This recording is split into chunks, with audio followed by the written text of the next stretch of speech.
கர்த்தருக்கு ஸ்தோத்திரம். இந்த நாள் தேன்துளி நிகழ்ச்சியிலே உங்களை நான் மீண்டும் சந்திப்பதில் அதிக மகிழ்ச்சி அடைகிறேன். நாம் தொடர்ந்து சிந்தித்து வந்து கொண்டிருந்தான ஆத்துமாவை குறித்து நாம் இன்றும் பார்க்க போகிறோம். இயேசு கிறிஸ்து இந்த ஆத்துமாவை குறித்து மற்றொரு இடத்துல மிக சிறப்பாக தெளிவாக சொல்லுகிறார். அதற்கு 3 பரிமாணங்களை கொடுத்து அவர் சொல்லியிருக்கிறார். என்னவென்று சொன்னால், ஒரு நாளிலே மத்தேயு எழுதின சுவிசேஷம் 22வது அதிகாரம் 37வது வசனம், 36, 37 வசனங்களிலே பார்க்கும் பொழுது, ஒரு நாள் ஒரு நியாய சாஸ்திரி இயேசுவனிடத்தில் வந்து அவரிடத்தில் அவர் கேட்கிறான், ஐயா, கற்பனைகளிலே பிரதான கற்பனை என்னவென்று.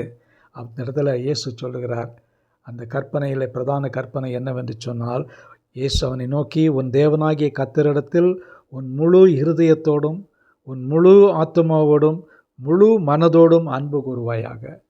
நீ எப்படி தேவனை அன்பு கூற வேண்டும் என்று சொன்னால், முதலாவது நல்ல கற்பனை, முக்கியமான கற்பனை என்று சொன்னால், நீ அன்பு கூற வேண்டும். அந்த அன்பு கூறுகிற காரியத்தை நீ எப்படி செய்ய வேண்டும் என்று சொன்னால், with all your heart, all your soul and all your mind. இந்த 3 காரியத்தை நம்ம பார்க்கின்ற வேளையில், முழு இருதயம், முழு ஆத்துமா, முழு மனது, இவைகள் எல்லாமே ஒன்றாக தான் இணைந்து காணப்படுகிறது. இதற்கு தான் ஒரு உள்ளான மனுஷன் என்று சொல்லப்படுகிறது. இந்த உள்ளான மனிதனுக்கு உள்ளே ஒரு நல்ல ஒரு இருதயம் இருக்கிறது. அந்த இருதயத்தை கொண்டு தான் அவன் எல்லா காரியங்களும் சிந்திக்கிறான், செயல்படுகிறான். இதை தான் ஆத்தும பகுதியிலே மிக முக்கியமான ஒரு காரியம்.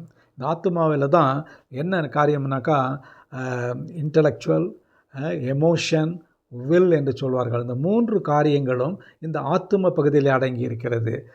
ஏற்கனவே சொன்னது போல சரீரம் இருக்கிறது. சரீரம் இயங்கி கொண்டிருக்கிறது, செயல்படுகிறது. ஆவி என்ன சொல்லுகிறதோ அதன்படியாக அது வழிநடத்தப்படுகிறது.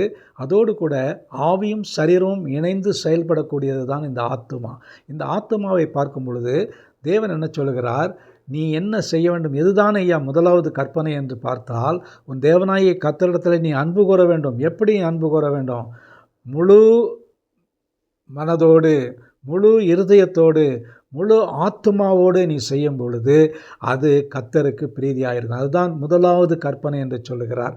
அந்த கற்பனையை நாம் எப்படி கடைபிடிக்க வேண்டும் என்று சொன்னால், நம்முடைய எல்லா காரியத்திலும் ஆழ்தத்துவத்தினுடைய முழு காரியம், அந்த ஆழ்தத்துவம் தான் மிக முக்கியமான ஒன்று. ஆத்துமா, ஆத்தும பாரம், ஆத்தும செழிப்பு, ஆத்தும ரட்சிப்பு என்றெல்லாம் பார்க்கிறோம். இப்படிப்பட்டதான காரியங்களில் இந்த ஆத்துமா என்கிறதான காரியம் ஒரு மனிதனுக்குள்ளாக மிக முக்கியமாக இயங்கிக் கொண்டிருக்கிறது. ஆத்துமாவை ஒருவரும் கண்ணால் பார்க்க முடியாது.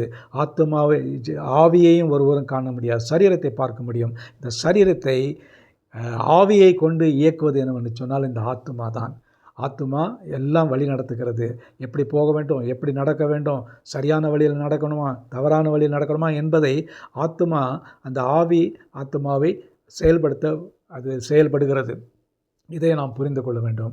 ஆகவே இந்த ஆத்துமாவை இயக்கிற ஆவியும் சரீரமும் இணங்கி செயல்படுகின்ற வேளையில் ஒரு நல்ல முழு எண்ட் ப்ராடக்ட் கிடைக்கக்கூடியதாக இருக்கும். முழுமையான ஒரு காரியம் வெளிப்படும். அதுக்கான முக்கியமான ஒரு காரணி என்ன என்று பார்த்தால் ஆத்துமா. அந்த ஆத்துமா தான் எல்லாவற்றிலும் சிறந்ததாய் காணப்படுகிறது. அந்த ஆத்துமாவை இந்த நாளிலே நாம் பெற்றுக்கொள்வோமா? நல்ல ஆண்டவரே, எங்களுடைய வாழ்க்கையில் முழு இருதயம், முழு மனது, முழு ஆத்துமாவை நாங்கள் மொத்தமாக கொண்டு உம்மை பிரியப்படுத்த, உண்மையிலே அன்பு கூற எங்களுக்கு உதவி செய்யுங்க. உண்மையிலே அன்பு கூறும் பொழுது, நாங்கள் இப்படிப்பட்டதான அன்பை செலுத்தும் பொழுது மற்றவர்களையும் நாங்கள் அன்பு கூற ஆண்டவரே எங்களுக்கு அது உதவி செய்யக்கூடியதாக இருக்கும். மீட்பர் இயேசுவின் நாமத்தில் ஜெபிக்கிறேன் நல்ல பிதாவே. ஆமேன், ஆமேன்.